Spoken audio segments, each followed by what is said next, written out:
Assalamualaikum warahmatullahi wabarakatuh. Selamat pagi dan salam sejahtera bagi kita semua.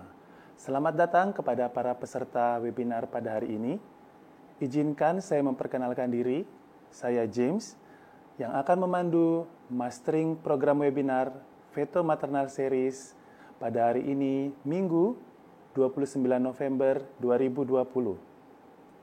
Acara ini disponsori oleh PT Mulia Husada Jaya yang merupakan channel partner dari GE Healthcare. Telah hadir bersama kita Bapak Yudi Wijaya, beliau selaku Business Development Executive dari PT Mulia Husada Jaya. Beliau akan memberikan presentasi singkat mengenai perkenalan PT Mulia Husada Jaya. Kepada Bapak Yudi Wijaya, waktu dan tempat kami persilakan. Selamat siang dan salam sejahtera untuk kita semua. Perkenalkan, nama saya Yudi. Saya merupakan Business Development Eksekutif dari PT Mulia Husada Jaya. Izinkan Yudi untuk memperkenalkan PT Mulia Husada Jaya. PT Mulia Husada Jaya didirikan sejak tahun 1995 dan berkantor pusat di Surabaya. Dengan area coverage kami hampir mencakup seluruh Indonesia. Kami memiliki 15 kantor cabang dan 8 representatif sales yang tersebar di seluruh Indonesia. Selain bekerjasama dengan GE dalam mendistribusikan USG Voluson, kami juga bekerjasama dengan brand-brand ternama seperti Diargem, Ambu, Nidec, Kiran, Schiller, dan Boston Scientific. Berikut merupakan Voluson Portfolio. Untuk USG Voluson, kami memiliki beberapa tipe, yaitu mulai dari entry level, yaitu Voluson P-Series yang terdiri dari dua tipe, yaitu Voluson P6 dan P8. Yang kedua, kami mempunyai Voluson Swift yang terbaru. Untuk middle level, kami memiliki Voluson S8, Voluson S8 Touch, Voluson S10, dan untuk yang expert level, kami memiliki Voluson E-Series yang terdiri dari Voluson E6, E8, dan E10. Pada kesempatan kali ini, izinkan Yudi untuk memperkenalkan Voluson S10. Voluson S10 dilengkapi dengan 23 inci LED screen dan multitask panel sebesar 10.1 inch. Voluson S10 dilengkapi dengan hard disk sebesar 500 GB. Sama dengan Voluson S8, Voluson S10 juga dilengkapi dengan 3D, 4D, HD Live, software yang meregenerasi agar terlihat lebih realistis. Selain itu, software HD Live ini juga dilengkapi dengan pencahayaan secara virtual yang dapat digerakkan untuk merefleksikan permukaan kulit dari janin. Software selanjutnya adalah Volume Contrast Imaging atau VCI. Menampilkan suatu organ atau massa menggunakan probe 4 dimensi untuk melihat 2 dimensi sehingga tampilan organ atau massa terlihat lebih kontras. Selain itu juga ada OmniView, software yang membantu untuk memvisualisasikan anatomi dalam berbagai macam potongan. Kegunaan dari software ini adalah untuk membantu dokter untuk mudah melihat adanya massa dalam berbagai macam potongan dalam satu scanning area.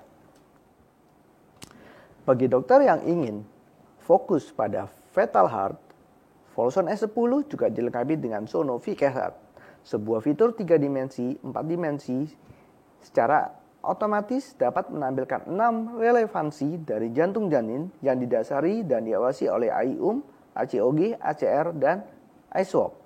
Kegunaan dari software ini adalah mempermudah klinikal untuk mengevaluasi jantung janin dengan bantuan guiding image agar dengan mudah dapat menemukan LVOT, RVOT, stomach cardiac, venous inflows, ductal, dan aortic arc. Selain itu, Voluson S10 juga dilengkapi Sono Automation Technology seperti Sono Render Live. Software ini merupakan pengembangan dari Sono Render Start dengan fungsi yang sama untuk membantu dan mempercepat mengoptimalkan 3 dimensi ataupun 4 dimensi dengan pengambilan ROI yang dapat mengikuti dari gerakan si janin. Bagi dokter yang ingin mengembangkan rumah sakitnya menjadi rumah sakit yang memiliki bayi tabung, Voluson S10 memiliki 2 software pendukung yaitu Sono AVC Follicle. sebuah software yang dapat menghitung folikel secara otomatis. Selain itu, ada juga Sono AVC Antral yang dapat menghitung folikel antral secara otomatis. Untuk mendapatkan informasi lebih lanjut mengenai Voluson Webinar, silakan memfollow Instagram kami ataupun dapat juga memfollow Facebook kami. Dapat juga menghubungi call center kami di 081 292 08 8880. Bagi yang telah memiliki Voluson, jangan lupa untuk meregistrasikan Voluson Anda pada www.volusonclub.net. Untuk mendapatkan informasi produk, artikel terkini terkait COVID, video edukasi, ataupun dokter dapat juga men-share hasil scanning baik 3D maupun 4D di galeri Voluson Club. Untuk informasi lebih detail mengenai produk-produk dari Voluson, nantikan presentasi ke Yudi selanjutnya. Terima kasih.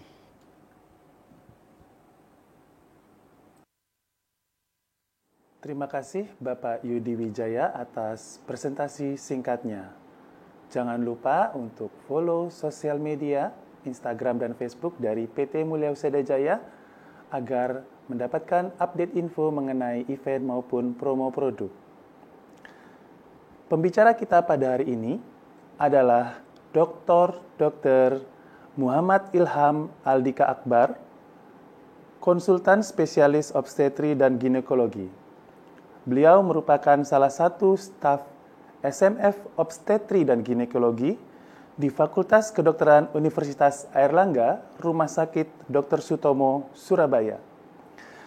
Pada webinar kali ini, kita akan membahas tentang screening preeklamsia dan prevention. Mari kita sapa pembicara kita. Selamat pagi, Dr. Aldi. Selamat pagi. Assalamualaikum warahmatullahi wabarakatuh. Alhamdulillah. Salatu wassalamu ala asrofil anbiya wal mursalin wa ala alihi washabihi ajmain. Amma ba'du. Ya, terima kasih Mas James, Mas Yudi dan dari PT Mulia Usada Jaya yang sudah memberikan kami kesempatan untuk sedikit membahas mengenai screening dan prevensi preeklamsia. Mungkin sedikit tambahan juga bahwa saya tadi juga bekerja di Rumah Sakit Universitas Airlangga, tadi belum disebutkan. Jadi kalau kita membahas topik ini sebenarnya bisa dibikin workshop 7 hari full, itu bisa membahas screening prevensi. Jadi sangat luas topiknya dan masih dalam proses studi yang terus-menerus dikerjakan saat ini. Jadi saya coba mulai langsung membahas mengenai screening dan prevensi preeklamsia. Mungkin nanti saya lebih banyak di screening, prevensi secara singkat saja. Nah, kita mungkin sudah tahu bahwa penyebab kematian ibu hamil dan bersalin di dunia itu seperti ini ya, bahwa 2 faktor utama adalah hemorrhage, perdarahan, dan hipertensi. Ini menyumbang sekitar 41% kematian ibu di seluruh dunia, berdasarkan data UNICEF 2017.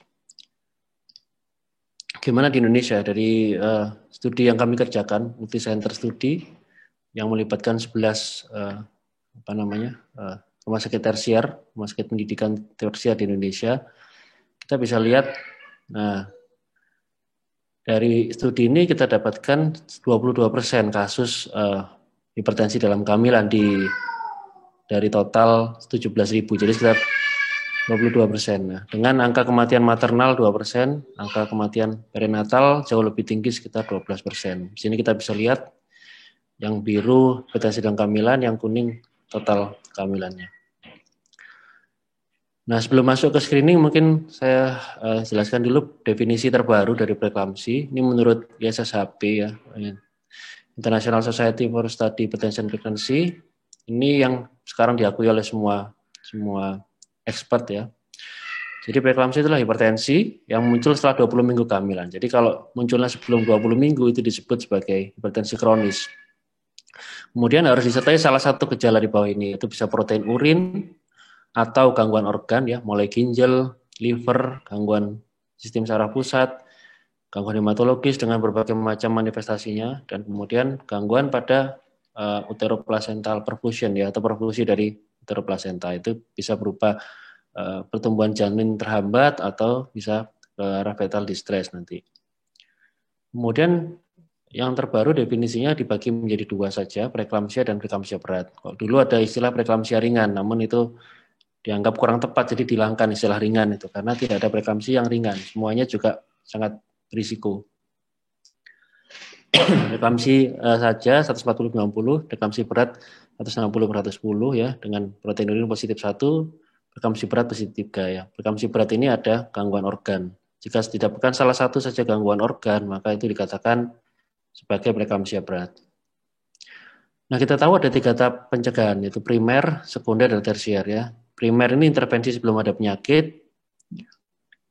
Nah, dengan cara kita mengurangi atau kita hilangkan faktor-faktor risiko yang nanti preeklamsi itu apa saja faktor risikonya kita hilangkan kalau bisa. Nah, kemudian sekunder kita mengintervensi saat penyakit baru muncul, namun masih belum bergejala. Di sini kita lakukan screening dan deteksi dini. Ini nanti yang akan kami bahas. Jadi screening dan prevensi yaitu berupa intervensi dini. Kalau tersier itu pengobatan ya, ketika sudah ada penyakitnya bagaimana kita menangani. Jadi kita nanti akan lebih banyak membahas di primer dan sekunder. Screening itu apa? Screening adalah bagaimana kita mengambil dari populasi umum, bagaimana kita bisa dengan suatu metode screening kita bisa mengambil kelompok yang berisiko tinggi, yang berwarna kuning ini. Jadi dari yang hijau dengan metode screening kita dapatkan yang kuning. Nah, nanti dari yang kuning ini sebagian kecil akan menjadi preeklamsia. Ini yang nanti akan kita tangani, kelompok-kelompok berisiko tinggi. Nah, jangan lupa teman-teman semua, sejahat sekalian ya, kita punya PNPK POGI yang sudah dikeluarkan tahun 2016. Ini mengenai preeklamsi dan ini bisa di-download secara bebas. Jadi teman-teman bisa download nanti di website. Tinggal diketik aja PNPK POGI ya, ini judulnya. Gimana sih rekomendasinya dari PNPK POGI? Nah, POGI merekomendasikan setiap wanita hamil itu semua di screening preeklamsinya. Risiko preeklamsi di screening. Nah, kalau dari POGI memang masih belum merekomendasikan penggunaan biomarker dan USG Doppler. Nanti kita bahas ya. Tapi dari rekomendasi ini masih belum menggunakan, belum direkomendasikan secara rutin. Nah, metode screening secara mudahnya sebenarnya kita bisa bagi 4 ya. Dari history taking atau anamnesis ya, atau kita wawancara, faktor-faktor risikonya kita cari. Maaf. Kemudian ada kita cek periksaan fisik, kita bisa periksa USG dan nanti menggunakan serum biomarker. Sebenarnya hanya ini saja metodenya. Ada hanya 4 ini nanti kita kombinasikan. Nah, faktor risiko banyak sekali kalau kita bahas faktor risiko itu. Ya, ini dari salah satu jurnal terbaru membahas dibagi menjadi personal risk ya, risiko personal, faktor risiko metabolik, faktor risiko kardiovaskuler, faktor risiko plasenta. Ini bisa dibagi-bagi seperti ini. Nah, kalau di PNPK mungkin kita lihat ya, anamnesis. Ya. Ini ada preeklamsi sebelumnya, usia lebih 40 tahun ya, usia lebih dari 35 pun sudah berisiko. Kehamilan pertama, multipara dengan pasangan baru. Jadi ini dianggap seperti nulipara lagi dalam tanda kutip ya. Interval kehamilan kurang dari 10 tahun, riwayat keluarga, kehamilan kembar ya, diabetes, obesitas, ini semua adalah faktor-faktor risiko. Sindroma antifosfolipid ya, biasanya ini didapatkan menemani lupus biasanya, tapi tidak selalu. Ini faktor-faktor risiko ini ya. Dari pemeriksaan fisik nanti kita bisa dari body mass index atau indeks massa tubuhnya ya, obesitas itu faktor risiko. Diastoliknya sekian, ada protein urin ya, maka itu bisa dianggap sebagai faktor risiko. Ada juga bisa diklasifikasikan seperti ini. Ini yang high risk ya. Paling mudah sih kalau dari riwayat preeklamsi. Kalau kita mendapatkan pasien dengan riwayat preeklamsi itu sudah masuk kelompok high risk. Nah, kehamilan multiple ya, ini kalau ada salah satu ini yang high risk ini sudah masuk ke kelompok risiko tinggi atau ini risiko sedang ya, harus ada 2 ya, seperti ini. Nah, ini faktor risiko dari Niche dari UK, Precox itu dari Amerika ya. Ini cuma dari anamnesis saja ya. Kalau dari Niche guideline, riwayat preeklamsi sebelumnya, kehamilan kembar ya, penyakit vaskuler ya, seperti hipertensi kronis ya, atau penyakit ginjal, atau nulipara. Ini yang risiko sedang tadi. Ini sudah. Jadi mungkin PNPK kita juga mengadop dari sini. Nah, ada juga Precox ya. Precox itu bisa salah satu dari ini ya, satu saja atau 2, minimal 2 dari faktor risiko yang di bawah ini. Ini Jadi secara umum ini faktor-faktor risiko yang sudah disepakati oleh semua badan ya, semua badan. Oke, lanjut. Nah, saya akan lebih banyak ngambil dari Vigo dan Fetal Medicine Foundation ya. Ini dari Swap juga karena mereka orang-orangnya sama sih ya. Ini yang terbaru sih, yang terbaru baru di launch 2019 dan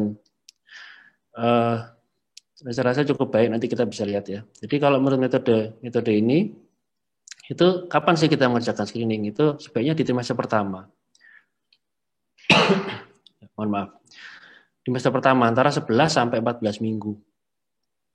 Jadi antara 11 sampai 14 minggu. Kenapa demikian? Nah, nanti saya jelaskan. Diusahakan sebisa mungkin di semester pertama. Kalau Amerika ya ACOG itu boleh sampai 28 minggu ya. Cuman memang kita kalau ingin lebih efektif, kita harus bergerak lebih maju ya pada 11 sampai 14 minggu ini. Di saat seperti ini, di rentang waktu ini kita juga bisa melakukan screening anomali janin, tapi itu tidak kita bahas. Di sini kita melakukan screening preeklamsi. Ini kombinasi dari beberapa pemeriksaan ya, faktor risiko tadi maternal, mean arterial pressure, serum biomarker placental growth factor, Westco Doppler atau PI arteriuterina. Ya, nanti dimasukkan ke software. Nanti kita coba lihat. Ya ini kok sulit dok. Nanti kita coba bahas ya. Karena mereka juga membuat rekomendasi untuk negara-negara low middle income country seperti negara kita. Apa saja faktor risiko maternal ini tadi? Usianya ya, berat badan, tinggi badan, etnis ya. Sayangnya kita South Asian itu masuk ke yang high risk ya, high risk preeclampsia. Jadi orang Indonesia itu sudah belum apa-apa sudah berisiko tinggi preeklamsi karena dia dari etnis kita masuk yang high risk. Riwayat obstetri sebelumnya tadi sama. Jarak interpregnansi interval terlalu pendek atau terlalu jauh. Riwayat preeklamsi pada ibu, metode conception nanti kita bahas ya. Jadi kalau yang tidak natural itu lebih tinggi ya. Jadi induksi ovulasi, apalagi IVF itu lebih tinggi risknya preeklamsi. Merokok ya, riwayat chronic hypertension, ya secara umum sama ini ya. Kita cari ini faktor-faktor risiko tersebut. Nah, jadi metode dari screening ini berdasarkan base teori ya. Base teori itu jadi ini konsep mereka bahwa, dan ini Prof. Redman juga akhirnya juga menyetujui konsep ini bahwa sebenarnya terjadinya preeklamsi itu sebenarnya hanya masalah waktu saja. Jadi karena di sini kita lihat ya average risk. Jadi average risk itu kira-kira kalau misalnya kehamilan itu diteruskan sampai terus misalnya nggak dilahirkan itu suatu saat akan mengalami preeklamsi. Ya. Jadi seorang itu akan mengalami preeklamsi. Nah, pada yang low risk ini faktor-faktor risiko tersebut akan menggeser ke kanan, shift to the right. Jadi makin panjang. Jadi risikonya, jadi kemungkinan besar dia akan lahir duluan sebelum terjadi preeklamsi. Tapi kalau yang high risk dia akan shift to the left. Jadi gambaran dari risiko preeklamsi ini akan bergeser ke kiri sehingga bisa muncul sebelum dilahirkan itu sudah muncul. Jadi konsepnya adalah balapan ya, race antara balapan antara terjadi preeklamsi atau dilahirkan dulu. Itu konsep dari screening ini. Nah ini kalau kita lihat ya riwayat-riwayat tersebut ini akan memajukan preeklamsi berapa minggu kira-kira ya. Dia akan bisa memajukan preeklamsi berapa minggu. Nah dari 40 minggu seperti itu konsepnya. Nah, jadi itu tadi yang bisa kita lihat ya. Jadi ini yang kita cari, history taking. Nah, yang kedua tadi adalah MAP atau dari pemeriksaan fisik dari konsep screening ini adalah MAP. MAP rumusnya ya berbagai macam ya, bisa ini diastolik, postdiastolik, kurang sistol bagi 3 atau 2 kali diastol sistol bagi 3 sama aja ya. Ini harus digunakan sebagai bagian dari penilaian risiko dari preeklamsi. Jadi harus tidak cukup dengan history taking atau anamnesis, harus digabung dengan pemeriksaan fisik berupa MAP. Dan dia harus diukur dengan mesin otomatis atau semi otomatis. Nah, ini rekomendasi cara pengukuran tekanan darah dalam keadaan duduk ya, kemudian kaki duduk di kursi, kakinya tidak menyilang, kemudian lengan harus sejajar dengan level dari tinggi dari jantung ya. Kemudian kiri kanan kalau bisa kiri kanan dipasang, dinyalakan secara sekaligus bersamaan maksudnya. Kemudian cuff-nya ini jangan harus pas ukurannya, tidak boleh terlalu kecil atau terlalu besar karena bisa mempengaruhi hasil. Kemudian diperiksa ya, dua-duanya diperiksa, dicatat, suruh istirahat 5 menit, diperiksa lagi sama-sama dicatat, itu yang ideal banget seperti ini. Kemudian nanti di rata-rata, jadi 4 pemeriksaan tadi di rata-rata itu yang hasil yang paling bagus. Kalau tidak mungkin, kalau kita cuma punya satu boleh. Kalau ini dari Vigo juga membuat suatu cara yang pragmatis ya, diperiksa sekali, boleh di interval 1 sampai 5 menit, periksa lagi, nah baru dari 2 tadi di rata-rata itu juga boleh. Nah, jadi dari sini ya, ini dari penelitian lama bahwa MAP itu kalau tinggi di atas 90 itu meningkatkan risiko preeklamsi atau bisa memprediksi preeklamsi. Di sini PLR-nya 3,5, jadi cukup baik. Nah, dan dikatakan bahwa dari penelitian tersebut MAP itu prediktor yang lebih baik daripada tekanan darahnya langsung daripada distolik, diastolik atau peningkatan tekanan darah ya. Ini juga sudah dibuktikan dengan studi yang lebih besar. Jadi kalau MAP-nya tinggi, ya lebih dari 90 itu juga berisiko tinggi terjadi preeklamsia. Kemudian Doppler ya, kita akan membahas sedikit mengenai Doppler arterioterina ya, di mana ISOAC ini baru mengeluarkan juga guideline bagaimana sih caranya untuk memprediksi atau screening preeklamsia dengan USG ya, dengan Doppler velocimetry. Jadi kita nanti akan diperiksa adalah arterioterina ya. Jadi menggunakan Doppler. Nah, ini ternyata dari penelitian didapatkan bahwa USG Doppler arterioterina itu bisa menggambarkan adanya lesi pada filus atau adanya suatu gangguan pada arteri di plasenta. Ya. Jadi gangguan ini menunjukkan, kalau kita lihat ini bahwa preeklamsi terjadi gangguan remodeling arteris spiralis ya, ada lesi fili plasenta dan lesi vaskuler. Ini semua menyebabkan peningkatan resistensi aliran darah arterioterina. Nah, ini yang akan kita ukur dengan USG Doppler nantinya. Jadi ini kok. Ya. Jadi dia akan menggambarkan gangguan remodeling arteris spiralis. Jadi dengan Doppler itu menunjukkan peningkatan resistensi sehingga itu menunjukkan secara tidak langsung adanya gangguan remodeling. Yang ini pasti kita semua sudah sering dengar, sering baca. Itu adalah patogenesis dari preeklamsia. Ya ini karena disponsori ya, saya tampilkan ini ya. Jadi pemeriksaan Doppler arterioterina itu banyak pertanyaan ya. Kita pakai indeks apa? Ada resisten index, RI, ada pulsatility index, ada S/D ratio ya. Terus kapan sih waktu pemeriksaannya? Terus tadi indeks tadi batasan normalnya berapa ya? Kemudian gimana tekniknya ya? Coba kita bahas satu persatu. Nah, waktu Doppler itu bisa dikerjakan sudah trimester pertama dan trimester 2. Nah, kalau trimester pertama antara 11 sampai 14 minggu dengan bisa transabdominal atau transvaginal. Sama-sama bisa dikerjakan. Kalau misalnya tidak bisa dengan transabdominal, kita bisa transvaginal. Ini Jadi screening trimester pertama, kalau PI-nya lebih dari 90 persentil itu bisa mendeteksi 48% wanita yang akan mengalami early onset preeklamsia dan 26% wanita yang mengalami preeklamsia total. Jadi ada early dan late dengan 10% screening positive rate. Jadi kita yang utama 11 sampai 14 minggu, tapi tetap bisa dikerjakan pada trimester 2, 18 sampai 24 minggu juga bisa dikerjakan. Namun lebih bagus kita screening itu pada trimester pertama, nanti mungkin terkait dengan prevensinya. Nah ini teknik pemeriksaannya, jadi ini pada yang trimester pertama ya, potongan mid-sagittal uterus, jadi kelihatan potongannya mid-sagittal, kita nyalakan color flow mappingnya, kemudian transducernya ya dari posisi sagittal tadi kita miringkan sedikit-sedikit ya, kita angulasi, kita miringkan, maka kita akan tampak ini arterioterina dengan high velocity ya. Nah, ini kira-kira ini kita bisa ambil settingnya. Jadi gate dari pulse wave-nya itu kita setting 2 mm. Bisa di ascending atau descending boleh.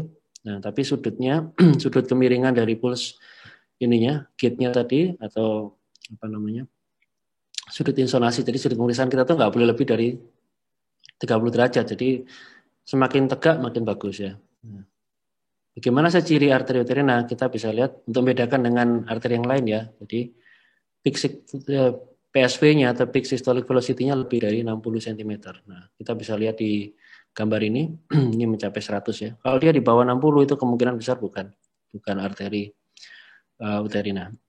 Nah, minimal kita harus mendapatkan 3 gelombang ya, 1 gelombang, 2 gelombang, 3 gelombang. Nanti kita ukur ya, bisa manual, bisa otomatis. Nah, ini tampak gambaran notching ya pada trimester pertama, kita bisa lihat. Nah, ini trimester kedua ya. Trimester kedua itu hampir sama caranya. Jadi cuman dia pertama mid sagital, kemudian kita agak bergeser ke lateral, kemudian kita miringkan sedikit-sedikit ya. Probe-nya kita miringkan sedikit. Nah, nanti ketemu gambaran seperti ini, bahwa arteri uterina itu akan menyilang, di bawahnya adalah arteri iliaka eksterna ya di sini. Nah, sama seperti tadi syarat-syaratnya, sudut insonasi kurang dari 30, 3 gelombang ya, nanti peak systolicnya lebih dari 60. Nah, ini pada trimester pertama bisa terjadi notching yang normal ya pada trimester pertama. Tapi kalau pada trimester kedua biasanya sudah tidak ada notching. Berarti kalau ada notching itu pada trimester kedua itu adalah suatu abnormal ya, suatu risiko tinggi. Nah, ini tadi dari suatu studi yang studi ini berusaha memetakan nilai normal ya dari Doppler uterina. Jadi di studi ini pada sekitar 11-14 minggu, sekitar 40% itu pada kehamilan normal akan memberikan gambaran notching, dan ini normal ya, jadi tidak perlu terlalu tetap waspada, tapi tidak perlu terlalu khawatir, karena memang pada saat seperti itu proses remodeling atau proses remodeling arteri secara full ya, belum secara sempurna ya, jadi masih ada. Jadi pada 15-19 minggu pun masih ada, tapi presentasinya turun sekitar 20%. Ini pada yang normal ya. Ini penelitian ini pada yang normal saja. Bahkan pada yang trimester 2 pun masih bisa didapatkan notching, tapi yang pada kehamilan normal, tapi presentasinya juga kecil. Indeks yang kita pakai apa ya? Jadi dari penelitian memang didapatkan yang paling bagus PI ya, Pulsatility Index yang kita pakai. RI juga ada yang pakai resistant index ya.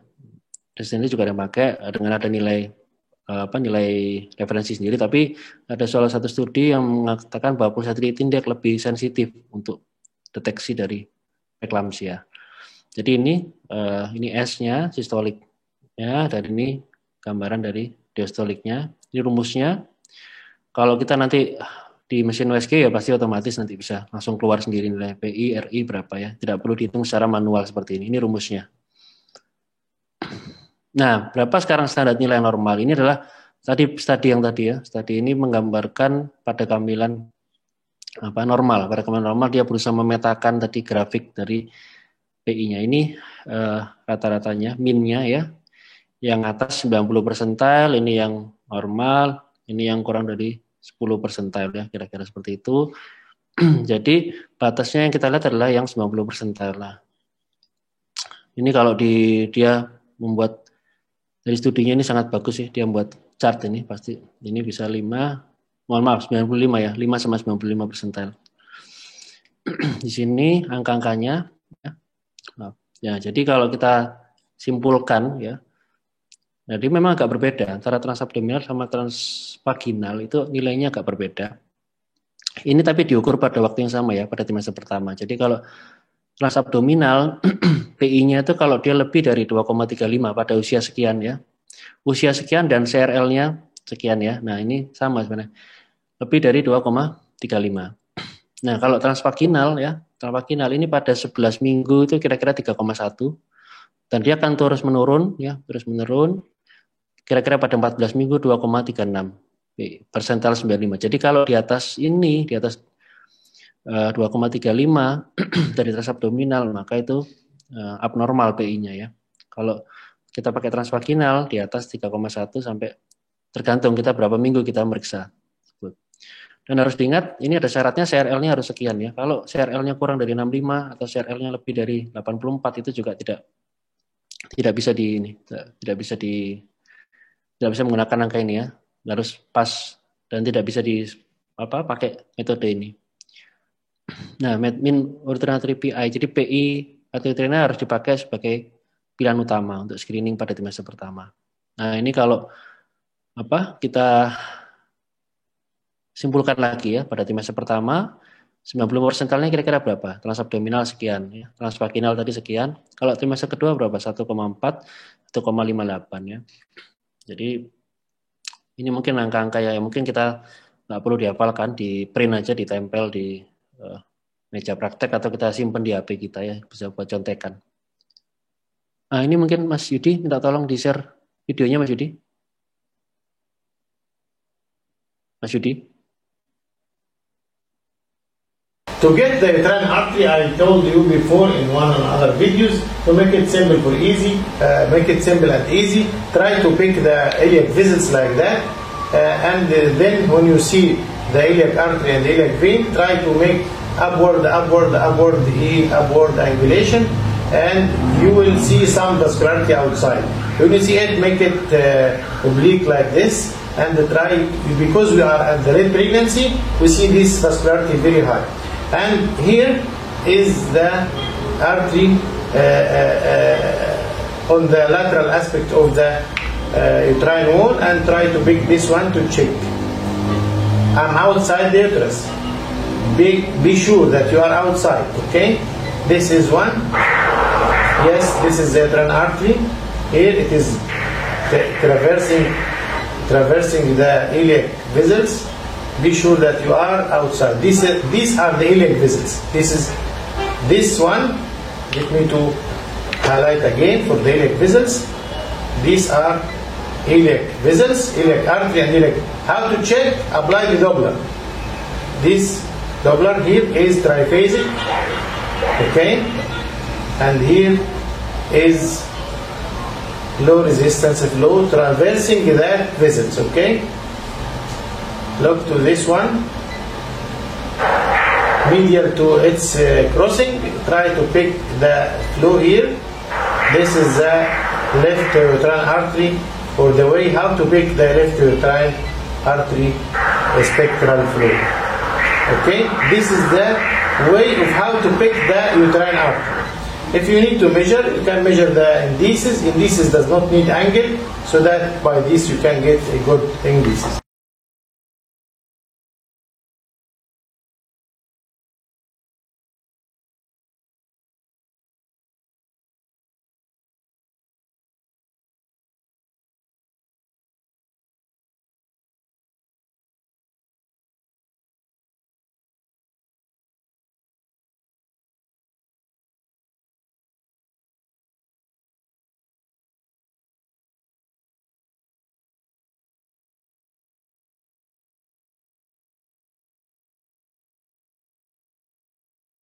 Langsung to the point aja ke yang penting ya.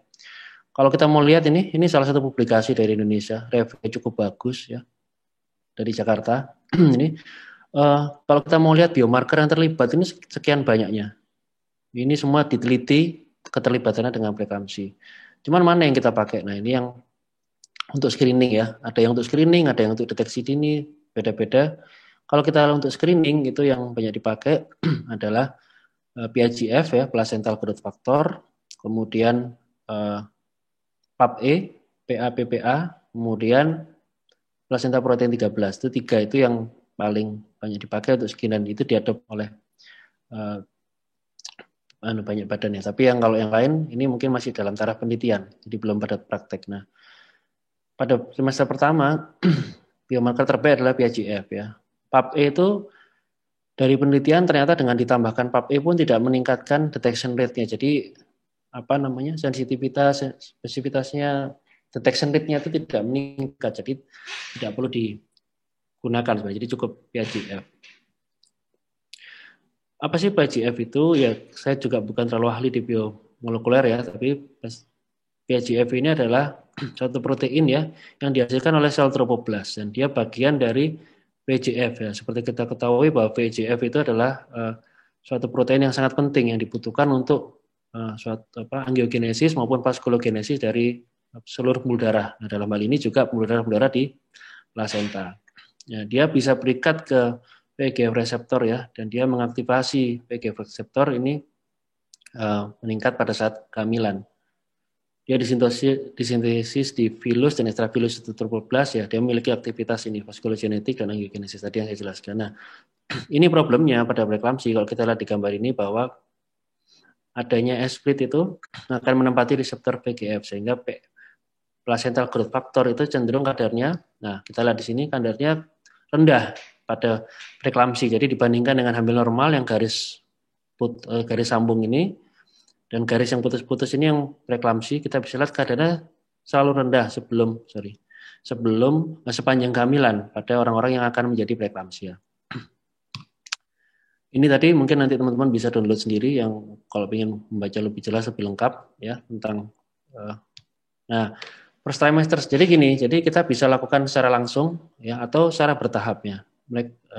Disarankan kalau memang di tempat kita misalnya kita nggak punya pemeriksaan yang lengkap ya, IGF itu juga susah misalnya daerah, ya kemudian Doppler misalnya kita nggak ada juga, nggak bisa Doppler, maka kita bisa kontingen screening. Kontingen itu bertahap, kita bertahap. Jadi semua tetap universal screening, semua ibu hamil kita periksa ya. Jadi kami harapkan sejauh sekalian memeriksa pada 11-14 minggu. First stage screeningnya dengan apa? Cukup dengan faktor risiko ibu tadi dengan MAP. Nanti kita bisa melihat kalau faktor risiko ibunya ada yang positif atau MAP ada positif, itu sudah masuk screening positif. Nah, kita baru masuk ke tahap kedua. Kalau negatif, ya dianggap screeningnya negatif. Jadi ini bisa kita terapkan dimanapun. Karena sangat mudah, faktor risiko dan MAP itu pasti semua bisa.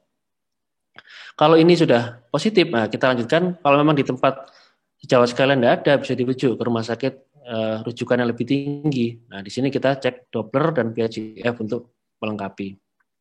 Bahkan kadang di rumah sakit tersier juga belum dikerjakan secara rutin ini serum biomarker. Tadi kalau kita ingat dari PNPK POGI ya belum menyarankan dikerjakan secara rutin. Namun kalau memang ada ya boleh ya untuk lebih lengkapnya. Nah nanti bisa dimasukkan ke sini. Saya bukan promosi ya, cuman ini mungkin dimasukkan. Jadi faktor-faktor risiko tadi dimasukkan ke kalkulator risk ini free, bisa diklik sendiri, masuk low risk kalau dia lebih risikonya lebih tinggi dari 1 dibanding 100 ya. Lebih tinggi itu berarti ya 1/99, 1/90 itu lebih tinggi itu high risk ya. Kalau lebih tinggi, kalau lebih dari 1/100 ya itu high risk. Ini menyarankan aspirin, nanti kita bahas aspirinnya ya. Kalau yang low risk ya low risk itu ya di atas, jadi angkanya lebih tinggi, lebih bisa saja 1/110 itu lebih rendah ya dibandingin. Jadi ini rutin prenatal care. Kita bisa masukkan sini kalau memang kita di Fetal Medicine ya boleh masukkan di sini semua data-datanya, nanti tinggal di calculate risikonya berapa ya. Nah ini angka deteksi, kita bisa lihat deteksi rate-nya ya. Kalau kita cuma pakai faktor maternal atau faktor risiko tadi, untuk mendeteksi screening PE kurang dari 32 minggu itu cuman ini dengan false positif 5% atau false positif 10% ya. Jadi semakin rendah false positifnya itu semakin lebih akurat ya. Jadi hanya 41%. Kalau kita pakai biasanya standarnya yang dipakai false positif 10% ya. Jadi hanya 53 ya. Kalau kurang dari 37 41, jadi makin turun ya. Lebih dari 37 37% detection rate-nya. Nah, tapi kalau faktor risiko ditambah yang lain, ditambah MAP itu sudah jauh meningkat, jadi 71% ya. Sedangkan PE kurang dari 37 minggu 47% ya. Jadi semakin lengkap ya, semakin lengkap. Coba kalau kita lihat dengan maternal faktor, nah ini ya yang disarankan maternal faktor, PI, MAP dan PHGF itu bisa 100% untuk early onset preeclampsia, PI kurang dari 32 minggu. Kalau PI kurang 37 minggu 75, PI lebih dari 37 week 43 minggu. Nah ini juga hampir sama ya.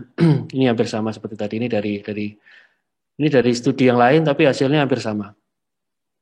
Yang bisa kita ambil message di sini bahwa screening ini hanya bisa efektif saat ini untuk yang early onset ya. Hanya yang preeklamsi yang early onset atau aplikasi preterm ya. Untuk preeklamsi yang aterm ya lebih dari 37 minggu ini performanya semua screening masih belum ada yang bagus untuk bisa men-screening dari kemungkinan preeklamsi aterm atau preeklamsi yang late onset. Nah, kami juga ini divisi fetal maternal POGI Surabaya dengan Penakib Jawa Timur sudah sejak 2015 membuat metode screening ini. Kita punya bukunya ini, buku panduan praktis seperti yang kehamilan. Di sini kita tampilkan metode screening ini sebenarnya gabungan dari NICE, gabungan dari ACOG ya, gabungan dari FMF juga ya. Jadi seperti ini ya. Ini mungkin teman-teman juga bisa pakai kalau bingung dari jadi dari yang presentasi saya panjang lebar tadi bisa pakai satu slide ini aja bisa, boleh dipakai. Ini kami terapkan di Jawa Timur ya. Anamnesis dan pemeriksaan fisik ini kalau ada 2, kalau ada riwayat khusus ini 1 saja, ini yang high risk ya. Doppler atau combined screening ini yang metode FMF ya. Screening kalau ada salah satu ini positif ya kita berikan nanti aspirin. Nah, ini saya cuma ingin menunjukkan aja teman-teman bahwa judge sekalian bahwa pada late onset ya ini ROC ya, kurva ROC. Jadi kurva ROC itu kalau semakin dekat ke garis kiri nih itu makin bagus ya. Kalau kita lihat ini early onset itu dia jauh lebih tinggi dibandingkan late onset. Nah, ini menunjukkan bahwa detection rate untuk late onset itu memang masih sangat rendah ya. Sensitivitas maupun spesifitasnya masih rendah. Oh, ini saya lewatin aja. Kenapa demikian? Ini saya ingin jelaskan bahwa karena early onset dan late onset itu berbeda mekanismenya. Jadi kalau late onset itu terjadi placental stress tapi nanti pada akhir-akhir kehamilan. Jangan kalau early onset itu sudah terjadi placental stress sejak awal ya karena berbagai sebab ini. Nah, ini placental serum-serum biomarker tadi saya lewatin aja. Nah, ini tadi sekedar gambaran ya. Kalau ini yang PIGF yang biru pada yang normal, yang hitam ini jauh lebih rendah pada yang preeklamsi ya. Kalau yang merah ini split ya. Kalau pada yang preeklamsi jauh lebih tinggi. Jadi intinya demikian, ini konsepnya Prof. Redman. Dan kenapa sih kok tidak bisa sulit deteksi dengan biomarker dengan lain-lain, karena pada late onset itu belum terjadi sincitiotropoblast stress pada saat awal-awal. Jadi mereka late onset itu baru muncul STB stress itu pada akhir kehamilan, di mana sebenarnya biomarker yang kita teliti tadi itu semuanya adalah menggambarkan STB stress. Jadi itu salah satu penjelasan. Dan juga harap diingat ini konsepnya beliau juga setuju. Jadi pada akhir-akhir kehamilan post-date itu sudah jadi kerusakan plasenta. Pada yang hamil normal pun juga akan mengalami kerusakan plasenta, sehingga STB stresnya itu pada orang normal juga akan muncul ya, tapi mungkin kadarnya tidak setinggi pada preeklamsi. Sehingga pada saat late onset itu antara normal dan tidak normal itu kadang sulit dibedakan. Jadi ini konsepnya penjelasan yang sangat baik dari Prof. Redman di salah satu jurnal beliau. Jadi mungkin itu dari screening ya. Sebenarnya masih banyak sih, tapi waktunya nggak mencukupi. Prevensi saya akan jelaskan secara singkat ya, karena waktunya juga mungkin agak terbatas ini.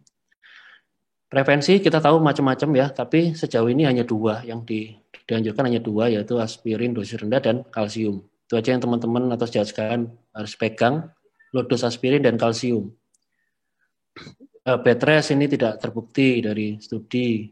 Restriksi garam tidak terbukti juga, jadi nggak perlu orang-orang dengan high risk preeklamsi, orang-orang udah preeklamsi disuruh diet garam, mengurangi asin-asin, nggak perlu, tidak terbukti juga. Kita langsung bahas aspirin ya. Jadi aspirin itu dia nanti akan dipecah menjadi asam salisilat ya, di mana dia akan menghambat COX ya, enzim siklooksidinase. Mohon maaf. Jadi enzim siklooksidinase ini dia akan menghambat dari arsam arachidonat dipecah menjadi PGH2. Nah, PGH2 pada endotel akan menghasilkan prostasiklin PGI2, sedangkan pada platelet PGH2 akan menghasilkan tromboksan. Nah, pada preeklamsi itu terjadi pembalikan rasio, jadi tromboksannya tinggi, prostasiklinnya rendah, itu pada preeklamsi. Kalau kita berikan aspirin, maka dia akan menghambat kerja COX pada platelet. Nah, karena platelet itu tidak punya sel inti ya atau nuklear, maka dia tidak akan bisa memproduksi lagi COX-nya, sehingga dia akan terus mati sepanjang 7-8 hari itu dia tidak akan bisa menghasilkan tromboksan. Jadi kadar tromboksan akan turun. Nah, sedangkan asam salisilit ini pada sel endotel itu bisa memproduksi, karena dia punya inti ya, dia akan bisa menghasilkan lagi COX, sehingga dia bisa menghasilkan, meskipun dia awalnya dihambat, dia bisa menghasilkan prostasiklin lagi. Jadi sehingga nanti dengan kita berikan aspirin, hasil akhirnya adalah prostasiklinnya akan meningkat, trombosannya akan turun ya. Ini mekanisme secara biomolekulernya saya lewatin aja. Nah, Jadi selain menghambat COX tadi 1, COX 2 ya, jadi menurunkan tromboksan ya. Ini pada platelet ya, ini pada sel endotel. Ternyata aspirin juga bisa ini menghasilkan aspirin trigger lipoksin yang dimana dia memiliki efek yang banyak sekali nih. Nah, efek-efek ini secara umum itu menentang dari terjadinya preeklamsi atau melawan patogenesis preeklamsi. Ya, ini penelitian dari Roberge sama Biold ya. Saya cepetin aja ya. Jadi, nah kalau menurut penelitian ini ya, kalau diberikan aspirin lebih kurang dari 16 minggu akan menurunkan secara signifikan risiko preeklamsi berat dan AGR. Dan memiliki dos respon efek. Artinya kalau efek dosisnya dinaikkan aspirinnya maka efeknya lebih kuat lagi. Nah, kalau lebih dari 16 minggu hanya menurunkan sedikit, RR-nya 0,81. Kalau ini RR-nya 0,57. Jadi makin kecil RR-nya itu makin kuat dia menurunkan risikonya. Namun dia tidak bisa menurunkan risiko berat dan AGR. Nah, ini yang ya ini dari Inggris ya, UK ya. Nah, ini kalau mungkin ini bertentangan dengan Amerika. Amerika masih tetap berikan aja meskipun di atas 16 minggu sampai 28 minggu tetap suruh berikan aspirin. Nah, ini kalau kita bisa lihat, nah dia ini apa sih, ini menunjukkan bahwa aspirin itu hanya efektif pada yang preterm ya. Tadi preeklamsia preterm dia 0, p-value-nya signifikan, tapi kalau pada yang aterm dia p-value-nya tidak signifikan. Jadi message-nya tetap sama, dia hanya efektif untuk yang early onset atau preterm preeklamsia. Ini di Roberge tadi ya, kita bisa lihat bahwa RR-nya itu paling bagus kalau kurang dari 16 minggu dan dosisnya dinaikkan di atas 100 itu bisa RR-nya paling kecil ya, jadi efeknya paling signifikan. Nah, ini message-nya, aspirin menurunkan risiko PE preterm, tapi tidak pada preeklamsia yang aterm. Dosis ini yang diadopsi sama Vigo, diadopsi oleh FMF, UK, Vigo, nah, mungkin berbeda dengan Amerika ya. Nah, ini dari penelitiannya jurnal Atalah ya. Jadi aspirin tersebut dari ini di meta-analisis ya, dia systematic review dia mereduksi risiko preeklamsi 0,9 secara umum. Kalau kita semua penelitian aspirin itu R 0,9, jadi cuma sedikit aja. Delivery kurang dari 3-4 mg 0,9 ya, seperti ini. Nah, ini efek aspirin ya, kalau dibandingkan dosisnya dan kapan dimulai. Jadi kalau lebih awal kita lihat RR-nya lebih rendah, jadi lebih bagus ya. Dan ketika dosisnya dinaikkan itu lebih bagus juga, RR-nya lebih rendah juga. Nah, ini meta-analisis dan ini systematic review-nya ya, kita bisa lihat. Ini yang tadi, Biold tadi sama Roberge tadi hampir sama. Kalau dimulai sebelum 16 minggu, kita lihat RR-nya jauh lebih rendah dibandingkan dimulai setelah 16 minggu. Jadi intinya kalau bisa start sebelum 16 minggu, karena itu saya sarankan memang screening tadi 11-14 minggu. Nah, jadi dari Vigo ya, wanita yang memiliki risiko tinggi harus diberikan aspirin ya. Dia dosisnya tinggi dia, ya bukan tinggi, ini masih dosis rendah, cuman lebih tinggi dari Indonesia, 150 mg ya. Diberikan, ingat aspirin harus malam, ini juga penting ini karena ada penelitiannya juga bahwa pemberian pada pagi hari itu tidak terlalu efektif. Harus malam dan diberikan terus sampai 36 minggu. Dan jangan khawatir, dari penelitian berskala besar ya, Asprey trial itu ternyata efek sampingnya juga perdarahan itu tidak terlalu signifikan, jadi tidak apa-apa, nggak usah terlalu khawatir dengan risiko perdarahan, jadi tidak berbeda dengan yang placebo. Nah, kalau POGI masih yang 75-80 mungkin nanti nggak tahu, kita ke depannya akan kita revisi atau gimana, tapi masih ini yang PNPK POGI masih 75 ya. Dan dimulai sebelum 20 minggu. Ini dimulai sebelum 20 minggu, tapi kalau kita sarankan lebih awal lagi, kurang dari 16 minggu dan dosisnya dinaikkan. Kalsium ini dari WHO sudah jelas ya, bisa 1,5 sampai 2 gram elemental kalsium. 1 gram pun boleh, kalau kita yang sarankan 1 gram itu untuk replacement ya. Jadi 1 gram per hari pada wanita, ini dari PNPK POGI ya. Diberikan pada wanita dengan risiko tinggi. Jadi ini minimal 1 gram, tapi boleh sampai 1,5 sampai 2 gram. Ini studi saya ya, bahwa memang ada defisiensi kalsium pada orang-orang dengan preeklamsi yang early onset ya. Ini juga terbukti dari meta-analisis, hanya 3 studi tapi. ini ya, terbukti bahwa memang kalsium itu menurunkan risiko preeklamsi. Bisa lewatin aja. Antioksidan tidak terbukti ya, tidak terbukti kalau dia bisa menurunkan risiko dari systematic review ini. Nah, ini juga tidak disarankan juga oleh di PNPK POGI kita. Alternatif lain apa? Olahraga, nitric oxide, progesteron, diuretik, marine oil, garlic, semuanya tidak terbukti dari studi yang ada sejauh ini ya, belum terbukti. Nah, itu jadi kesimpulannya simpel aja bahwa kita harus lakukan screening preeklamsi universal ya. Pada semua ibu hamil kita screening tadi 11 minggu sampai 14 minggu. Dengan metodenya tadi bisa yang two step tadi ya, atau bisa pakai paling simple untuk teman-teman ya history taking, anamnesis dan MAP itu saja. Ditambah yang lain-lain kalau bisa itu lebih bagus. Kalau memang positif ya kita berikan aspirin dosis rendah dan kalsium tadi. Nah mungkin demikian, ini saya ucapkan terima kasih kepada senior-senior saya dan sejawat saya ini yang sudah banyak membantu kami dalam penyusunan dari materi ini. Nah, terima kasih, semoga bermanfaat. Saya kembalikan acara ke MC. Terima kasih. Baik, terima kasih Dr. Aldi atas pemaparan materi yang telah disampaikan. Selanjutnya, kita akan masuk ke sesi tanya-jawab. Bagi setiap pertanyaan yang peserta ingin sampaikan, dapat mencantumkannya dengan menggunakan fitur live chat yang terdapat di bawah kolom webinar. Kami juga mengingatkan, jangan lupa untuk mengisi form absen yang akan dibagikan oleh panitia setelah acara ini berakhir. Sebelum kita melanjutkan ke sesi tanya-jawab, kita akan melihat sejenak presentasi produk dari GE dan PT Mulia Husada Jaya.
Indonesia is the world's largest island country, covering around 1.9 million square kilometers. As such, Indonesia has a lot of challenges in many aspects. One leading aspect that must be handled with caution is health issues. In that matter, Mulia Husada Jaya comes and actively participates in solving Indonesian health issues.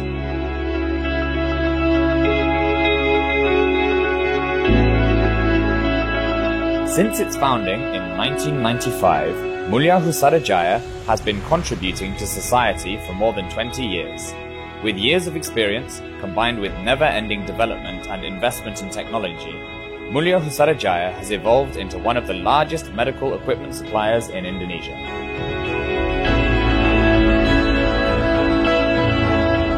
With a main office in Surabaya, East Java, Mulia Husarajaya has 13 branch offices that are always committed to contributing to society with integrity, the best services, and a non-stop desire to bringing the best health equipment throughout Bumi Nusantara.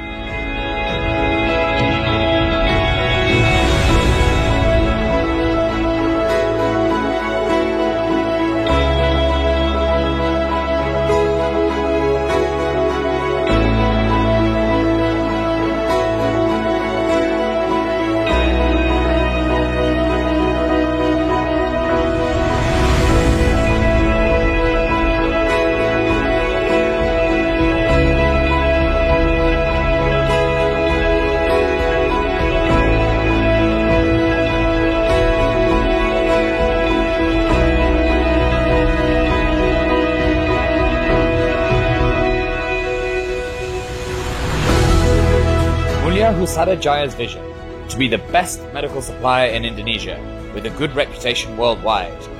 Mulia Husarajaya has been trusted by many world-leading medical equipment manufacturers such as GE Healthcare, Schiller, Ambu, Boston Scientific, Nidec, DRGEM, Kiran, and hopefully many more in the future.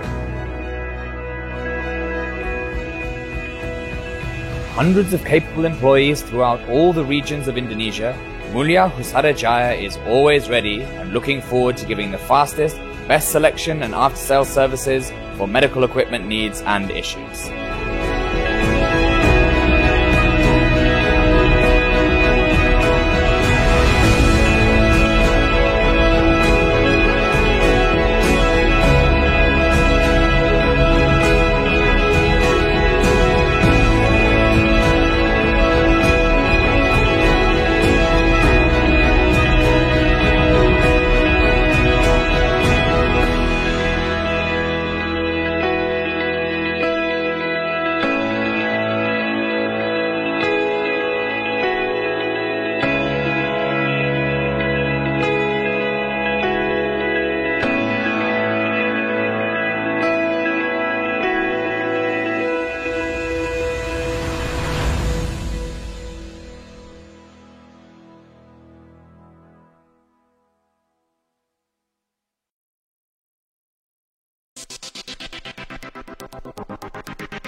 Baik, tadi adalah video produk dari GE dan PT Mulia Husarajaya. Jangan lupa untuk follow Instagram maupun Facebook dari PT Mulia Husarajaya untuk mendapatkan update seputar event dan promo produk. Sekali lagi, kita akan masuk ke sesi tanya-jawab. Bagi para peserta yang ingin memberikan pertanyaannya, dapat menggunakan fitur live chat yang terdapat di kolom bawah webinar. Cantumkan pertanyaan Anda agar dapat dijawab oleh pembicara kita. Baik, Dr. Aldi, sudah ada beberapa pertanyaan yang masuk. Yang pertama dari Dr. Michael. Selamat pagi, Dok. Mohon izin bertanya, apakah preeklampsia dapat menyebabkan distosia Dan apakah antioksidan dapat digunakan untuk pencegahan preeklamsia seperti aspirin dan kalsium? Terima kasih. Ya, terima kasih Dr. Michael. Jadi apakah preeklamsi dapat menyebabkan distosia? Sejauh yang saya ketahui kok tidak ada referensi yang menyebutkan seperti itu ya. Jadi justru sebaliknya bahwa preeklamsi cenderung menyebabkan bayinya jadi lebih kecil karena mengalami pertumbuhan janin yang terhambat. Mungkin kalau distosia lebih ke arah gangguan metabolisme ya, seperti penyakit-penyakit diabetes seperti itu. Terus untuk antioksidan ya, mungkin saya tampilkan lagi ya, kalau boleh saya tampilkan lagi slide saya ntar. Sebentar ya. Oke, saya tampilkan tes saya ini. Tadi kita sudah membahas di sini, ini antioksidan. Sudah ada systematic review ya, kita coba lihat di sini.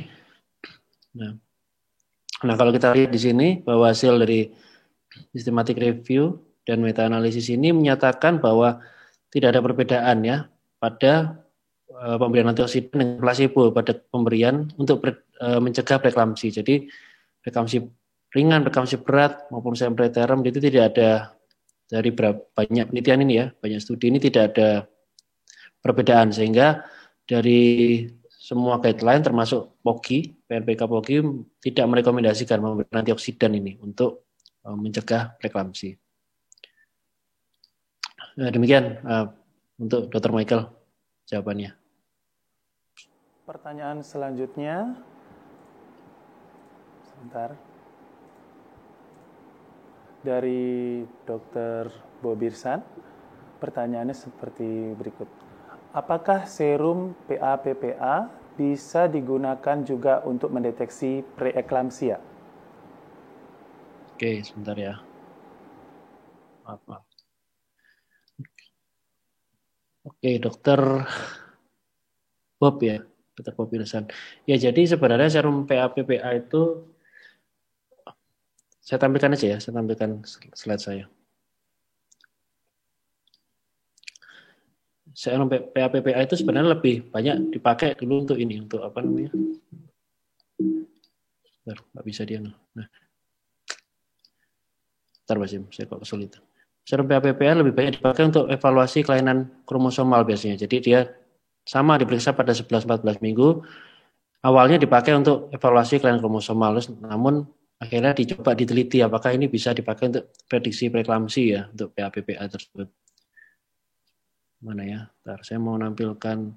Nah, cuman problemnya bahwa PA-PPA ini ternyata masih kalah efektif dengan PIGF. Dan juga kalaupun kita dengan kombinasi screening, kita tambahkan PA-PPA. Nah ini ya, di sini kita bisa lihat penambahan, ini PA-PPA ya, penambahan PA-PPA tersebut pada yang sudah ada PIGF-nya itu tidak terlalu berbeda, hanya menaikkan sedikit sekali. Jadi untuk early onset tetap sama 100% detection rate-nya. Kalau yang PE kurang 37 minggu, dia menaikkan sedikit sekali. Ya, dianggap ini tidak terlalu bermakna ya. Jadi sehingga yang dipakai itu lebih ke PIGF, tapi tetap bisa dipakai. Tetap boleh ditambahkan PA-PPA. Kalau memang berlebih ya, sumber dayanya berlebih boleh ditambahkan. Tapi ya di guideline cukup pakai PIGF. Kalau PA-PPA sendiri ya, hanya PA-PPA sendiri diukur sendiri tanpa dikombinasi dengan lain itu akurasi deteksinya rendah, cuma sekitar 20-30% kalau tidak salah saya ingat ya. Nah, demikian mungkin yang bisa saya sampaikan untuk Dr. Bob. Selanjutnya dari Dr. Yasir Ilyas, pertanyaannya, jika pasien datang sudah trimester kedua dan ada tanda preeklamsia tidak berat, apakah aspirin dan kalsium bermanfaat untuk mencegah agar preeklamsia tidak memberat? Terima kasih Dr. Yasir ya. Jadi sejauh yang saya ketahui bahwa kalau sudah terjadi preeklamsi maka aspirin sudah tidak perlu diberikan lagi dan juga tidak bermanfaat ya. Saya kok lupa ya apakah ada penelitian yang sudah meneliti pemberian aspirin pada yang sudah preeklamsi. Namun untuk panduannya tidak perlu diberikan. Kalau sudah ada preeklamsi, aspirinnya tidak perlu diberikan. Namun kalsiumnya ya masih boleh tetap dilanjutkan. Demikian mungkin dari saya, Mas James. Dari Dr. Oktri, ibu hamil dengan hasil screening preeklamsia positif, tapi memiliki kontraindikasi pemberian aspirin. Apa yang bisa diberikan selain kalsium 1,5 sampai 2 gram? Terima kasih. Terima kasih Dr. Oktri. Jadi pertanyaannya sangat baik sekali, dan ini juga sudah dibahas sih di guideline itu, di PIGO juga dibahas gimana kalau alergi atau gimana kalau dia tidak bisa konsumsi aspirin. Jadi jawabannya sudah betul, hanya diberikan kalsium saja, tidak digantikan oleh aspirin, tidak digantikan oleh yang lain. Diberikan kalsium saja dan dilakukan pengawasan yang ketat. Jadi sehingga kita bisa melakukan deteksi dini kalau terjadi preeklamsi. Kita lakukan pengawasan ketat, kita berikan kalsium. Karena yang lain-lain tadi seperti sudah saya jelaskan, obat-obatan lain ya, heparin, kemudian metformin, kemudian yang lain-lain itu belum direkomendasikan secara resmi karena dianggap buktinya masih belum cukup kuat. Ya, termasuk statin yang saat ini sedang saya teliti juga. Jadi kalau memang demikian ya sudah kalsium saja diteruskan dan monitornya yang ketat terhadap pasiennya tersebut. Oke. Nah, gitu. Dokter, selanjutnya ada pertanyaan dari peserta. Apakah ada pertimbangan dengan memakai Doppler untuk terminasi kehamilan? Seringkali pasien datang dengan tensi super tinggi dan masih 32 minggu. Apakah Doppler berperan ditambah dengan pengukuran air ketuban? Kapan kita memutuskan terminasi bila hasil lab baik tetapi tensi pasien tinggi? Ya, bagus banget pertanyaannya dari siapa ini tadi ya? GI Webinar MHJ 94. Jadi gini, sebenarnya ini kan kita berbicara konservatif treatment ya pada preeklamsi. Jadi kurang dari 34 minggu kan kita masih ada tempat konservatif. Namun dengan syarat satu, tidak ada komplikasi baik pada maternal maupun pada fetalnya. Dan kita bisa melihat kondisi maternal maupun fetalnya itu masih bagus. Dilihat dari mana? Dari semua, dari secara holistik, dari mulai pemeriksaan fisik ya, kemudian dari USG, pemeriksaan laboratorium, NST, CTG ya. Doppler hanya salah satu metode untuk memantau kesejahteraan dari janin. Jadi kalau semuanya masih baik, ya itu masih bisa dilanjutkan konservatif. Nah, tensi yang super tinggi tadi disebutkannya. Kalau ini tidak bisa diregulasi, berarti ini juga suatu indikasi untuk pengakhiran kehamilan. Jadi kalau kita dengan obat-obatan intravenus kita tidak bisa menurunkan tensi, nggak bisa mengontrol tensi, maka ini juga indikasi untuk kita terminasi. Doppler, benar sekali Doppler bisa juga dipakai untuk mengevaluasi kesejahteraan janin ya. Doppler di sini berarti kita harus mengevaluasi secara lengkap mulai dari uterina, umbilikalis, MCA ya, arteri cerebri media, bahkan sampai ke ductus venosus. Itu kalau kita ingin mengevaluasi kondisi janin ya. Biasanya sih kalau kita ada kecurigaan ke arah PJT atau pertumbuhan janin terhambat. Jadi kalau ditanya kapan kita memutuskan terminasi ya, kalau sudah ada komplikasi. Salah satunya tadi di sini bisa dilihat tensi yang super tinggi dan tidak terregulasi lah. Ini juga sudah satu komplikasi, seharusnya sudah dipikirkan juga untuk terminasi. Mungkin demikian yang bisa saya jawab. Baik dokter. Masih ada pertanyaan selanjutnya, namun kembali saya ingatkan kepada para peserta yang ingin menanyakan seputar materi yang disampaikan hari ini, gunakan fitur live chat yang terdapat di bawah kolom webinar.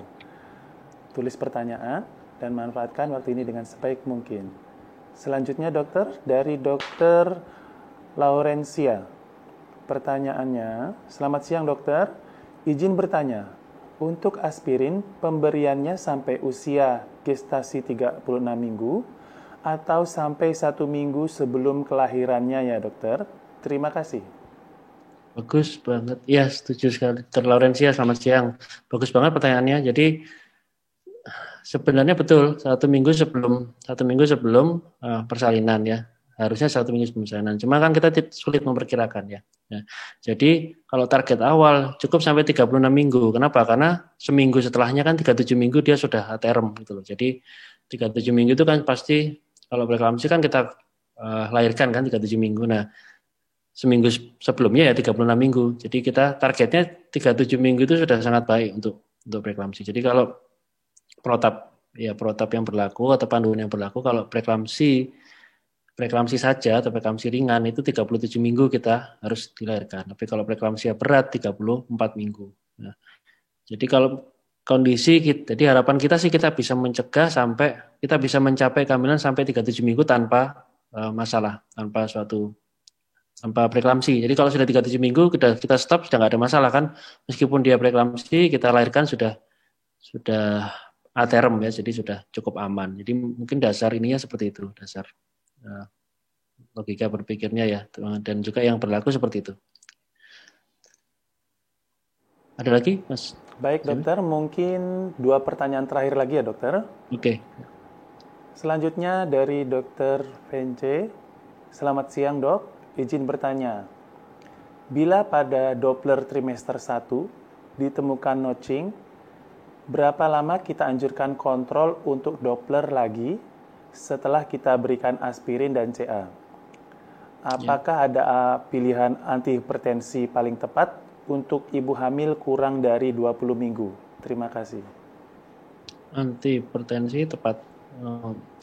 Ya, jadi memang tidak ada ini ya, tidak ada yang setahu saya tidak ada panduan guideline resminya. Kalau misalnya ada notching itu kita cek kapan ya. Kita bisa evaluasi mungkin dalam sebulan ya. Dalam sebulan kita bisa pasien suruh kontrol, kita evaluasi setelah pemberian aspirin ya. Ada studi dari Dr. Agus Sulistiono ya dari Surabaya juga. Cuman saya agak lupa. Beliau meneliti juga pemberian Dopplernya setelah diberikan aspirin dievaluasi secara berkala. Kalau nggak salah 2 bulan atau 3 bulan gitu ya sudah notchingnya sudah menghilang gitu. Tapi bisa dievaluasi tiap bulan. Cuman harus diingat pada trimester pertama itu memang seringkali terdapatkan notching dan itu juga normal. Jadi mungkin kita nanti boleh sebulan kemudian atau boleh nanti pada trimester kedua. Asalkan PI-nya masih bagus ya sebenarnya enggak. Kita evaluasi secara normal aja, nanti trimester 2 coba kita cek Dopplernya lagi. Mungkin demikian Dr. Laurencia. Baik, terima kasih atas antusiasme peserta. Pertanyaan terakhir dari Dr. Erliana. Bagaimana pemberian aspirin pada pasien hemoroid? Apakah pemberiannya tetap sama? Ya, jadi pada pasien-pasien mungkin yang dimaksud pasien-pasien berisiko perdarahan ya. Jadi sejauh ini tetap sama, tetap rekomendasikan sama, namun mungkin sambil pengawasannya lebih ketat ya pada risiko perdarahan tersebut ya. Ada satu studi yang cukup besar sih sebentar ya, saya coba. Ada studi cukup besar mengenai risiko perdarahan dan memang bahwa pemberian aspirin itu sebenarnya tidak meningkatkan risiko perdarahan pada ibu hamil dibandingkan dengan placebo. Saya kok lupa di mana ya tempat. Sebentar ya. Jadi di situ disebutkan nggak ketemu ya. Jadi nanti mungkin bisa di browsing ya bahwa ada studi yang cukup besar bahwa memang pemberian aspirin itu tidak meningkatkan risiko dari bleeding pada ibu hamil meskipun dibandingkan dengan placebo ya. Dan ada satu yang penting tadi yang belum saya jelaskan bahwa selain dosis yang lebih penting lagi juga kepatuhan pasien dalam mengkonsumsi aspirin. Jadi ada studi yang juga cukup menarik bahwa kalau konsumsi aspirinnya kepatuhannya kurang dari 90% ya. Jadi misalnya harusnya minum 10 tablet ya, dia minumnya cuma 8 tablet atau kurang. Jadi kurang dari 90% itu maka menurunkan keberhasilan dari aspirin dalam mencegah dari preeklamsi. Jadi minimal adalah adherence-nya atau ketaatannya itu sekitar 90% ke atas. Jadi itu juga yang penting. Jadi sahabat sekalian harus mengedukasi pasien untuk meminum obatnya dengan rajin ya dan dengan rutin, jangan sampai dia bolong-bolong atau banyak yang lupa diminum, itu juga percuma. Nanti efeknya akan kurang baik, kurang maksimal dalam mencegah preeklamsi. Ya, Demikian untuk Dr. Erliana ya, yang bisa saya sampaikan. Baik dokter, mohon maaf kalau nambah satu pertanyaan lagi boleh dokter? Boleh, silakan. Baik, dari Dr. Rizky Pratama, saya mau menanyakan apakah bisa deteksi preeklamsia pada trimester ke-1 dengan menilai arteri optika? Dengan apa? Dengan menilai arteri optika. Oh, dari ini ya. Ya, optika dari mata ya maksudnya. Saya terus terang belum pernah membaca dan saat ini belum menjadi panduan resmi ya hal itu. Jadi saya belum pernah tahu itu. Mungkin nanti coba saya browsing. Terima kasih sekali atas pertanyaannya ya. Tapi sejauh ini itu belum masuk sebagai metode screening yang resmi yang dipakai ya. Ya. Baik dokter, terima kasih atas jawaban yang telah diberikan. Kami ingatkan kepada para peserta webinar untuk mengisi link absen yang akan diberikan oleh panitia setelah acara ini selesai. Rekaman siaran ulang akan diberikan oleh panitia setelah melalui proses editing. Dr. Aldi, sekali lagi kami mengucapkan terima kasih telah membawakan materi yang sangat menarik dan sangat bermanfaat bagi kami semua. Mohon maaf kalau ada kesalahan pengucapan nama atau ya, sama-sama yang berbuat. Terima kasih Mas James dan GI dan MHJ atas kesempatan yang diberikan pada kami. Baik dokter. Dengan demikian berakhir pula webinar kita pada hari ini. Saya James selaku perwakilan PT Mulia Usada Jaya dan segenap tim penyelenggara dari Together undur pamit. Apabila ada kesalahan, kami mohon maaf yang sebesar-besarnya. Terima kasih dan sampai jumpa di event berikutnya. Assalamualaikum warahmatullahi wabarakatuh. Selamat siang dan salam sejahtera.